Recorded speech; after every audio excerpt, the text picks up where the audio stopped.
Yo, what's up with y'all? It's Top Media TV coming to y'all once again. Make sure y'all don't forget to like and subscribe and hit the notification bell.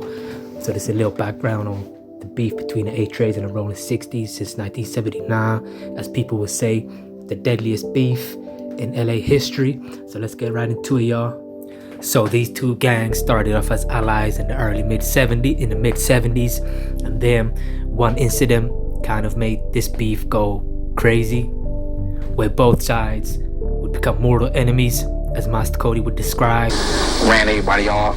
From that point, September 27th, 1979, the Rollin 60s and the A-Trays have been mortal enemies. They've killed over 20 of my homies. And we've killed over, I'm sure, 27, 28, 9.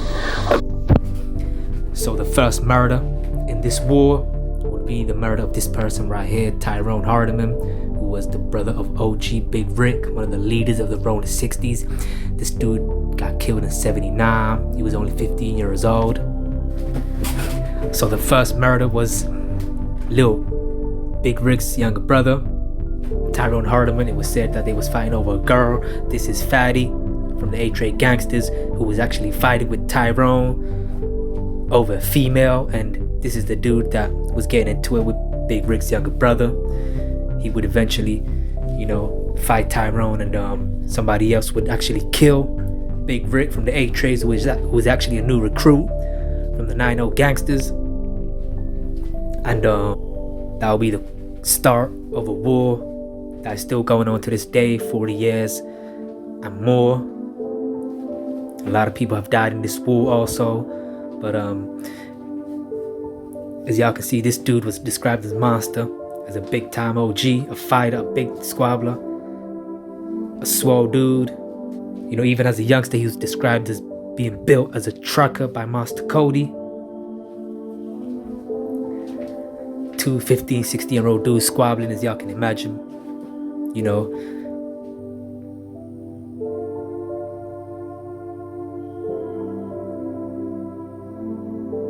I say, the little youngsters know how to handle their business. Y'all gonna be all right. This is what I tell them. I say, y'all gonna be all right. Who's fighting? Big Rick's brother and Daddy Fat. Kids that are young teenagers.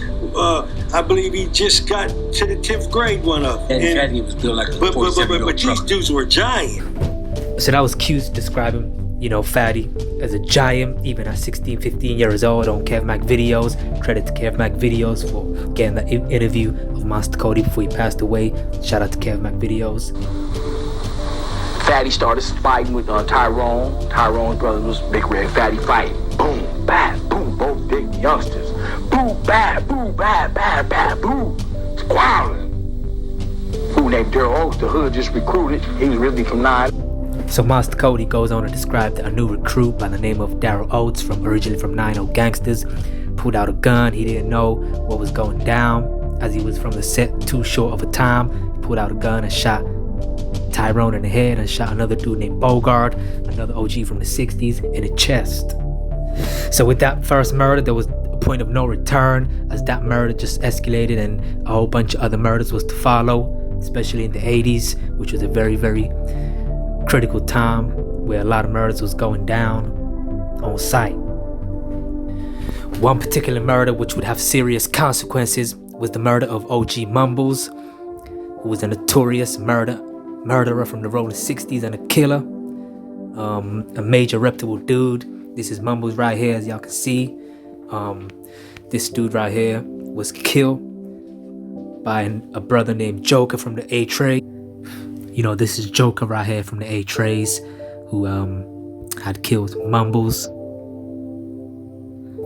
So Joker, who's doing life in the prison right now, actually describes in detail what happened that night he had murdered OG Mumbles from the Rollin 60s. So, quote unquote, in Joker's own words, in 1985, I'm in a liquor store on that corner where the riots that took place on Florence and Normandy, and I see this brother come in, and he has a blue 501 Levi's. He got a blue and black Pumas. He has a blue sweatshirt on, and he has this chain earring in his ear. He has waves in his hair. He He has a lot of tattoos, so I knew he was a gang member. I knew he was a Crip. I thought that maybe he was from a gang that was nearby who we shared an affiliation with. And I say, what's up? And he like, what that West Side Rollin 60's like. So this is Joker's run-in with Mumbles the day he died at that liquor store, describing how it all went down. So Joker continues.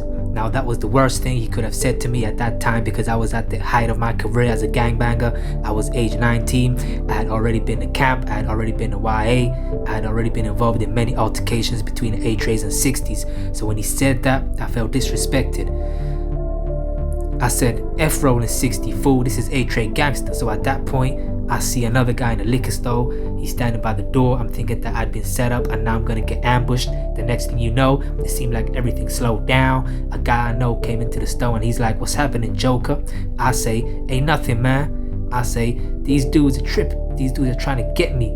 So all of a sudden, I see an opportunity to go outside. So I do a beeline to the door. I go out the car I was in and I retrieve the weapon that I had.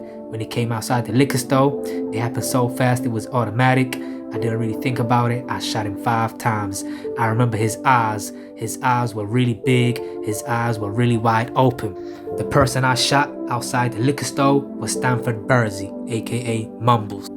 After the shooting, I ran across this busy street. I ran around this corner and I heard 2 little girls screaming, Joker did it, Joker did it. So this is Mumbles. As y'all can see, his eyes are really big.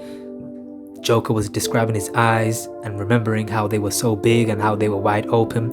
As y'all can see in this picture, Mumble did have big eyes, and this dude was a serious dude. I guess Joker didn't know him because he was much younger than this brother. But rest in peace to Mumbles.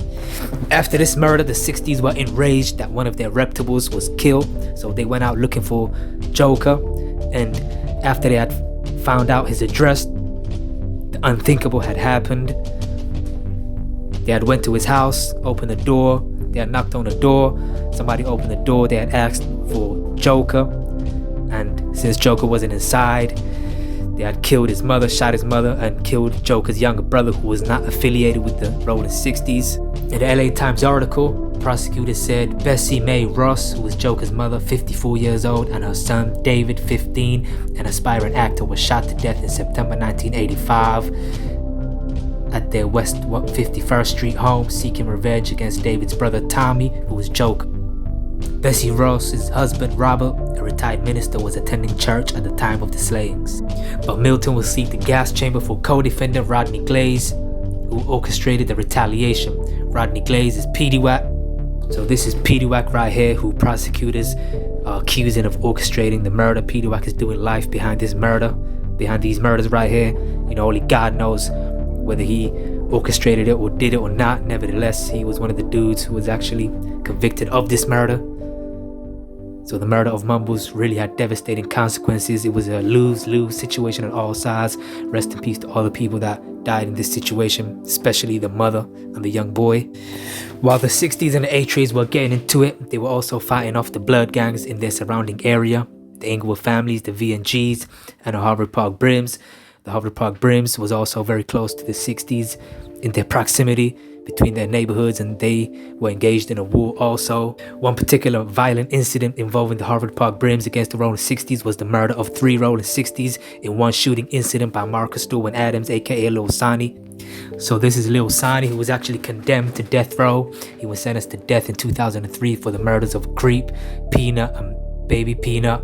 You know, he actually describes why he killed these 3 dudes from the Rollin 60's. They all died in 94. I did a video on this, you know, in one of my other videos, but this was one of the murders that actually stood out, with 3 individuals that got killed from the 60's in one shooting incident by one dude. On September 7th, you know, between September 3rd and September 7th, I found out where they lived at. And on September 7th, I followed them to a liquor store, and I got out of the car, walked up to their car. Man, are you Peanut and Tiny Peanut Creep? And they said, yeah. I said, hey, why y'all rape Ebony? That's my goddaughter. How good she was, and one of them said, motherfucker, we'll rape you. And I was like, well, y'all ain't gonna rape nobody no more ever again. And so I pointed the pistol at him, and I fired off a few shots. And you know the rest, they all died. So this is one of the dudes Peanut was actually pulled over by cops in this footage in 1991 that surfaced on YouTube. This is one of the casualties of that particular incident where 3 Rollin 60's was killed. With your car today? Huh? Why not? You don't seem to understand. It's almost like somebody's got to hit you in the head with a brick, you know? Go home, you can't drive the car. Hive dog. That must be 6-0, huh? So that was the light-skinned dude Peanut on the left in 91, 3 years before he had met his demise. You know, rest in peace to those 3 brothers. But that was just, you know, some murders of many, many murders, you know, that occur between these warring factions, you know. Rest in peace to all the brothers who lost their life, not just in LA, Cali, but nationwide, to the senseless gun violence. But let me know what y'all think, man. You know, y'all don't make sure y'all don't forget to like and subscribe and hit the notification bell, man. Peace.